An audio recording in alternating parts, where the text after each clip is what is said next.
Sa lahat ng bumabatikos sa taong ito, pakiusap lang, wag naman ganun, kalala.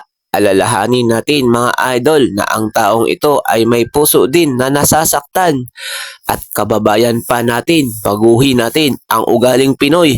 Suportahan ang bawat isa. Ang taong ito mga idol ay walang ginawang masama sa atin. Naglalakad lang at gustong ipromote mga lugar na kanyang madadaanan.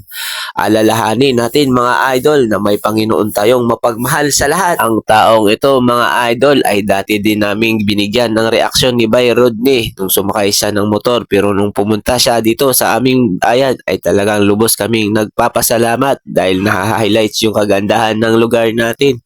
Mga idol, ang taong ito ay nakausap ko ng masinsinan at ayon sa kanya, pag natapos niya kanyang journey sa paglalakad, ay wawakasan niya ang kanyang buhay para sumaya naman lahat ng mga basher niya. Mga idol, ang taong ito ay may daladalang depression. Depression, mga idol, is not a joke.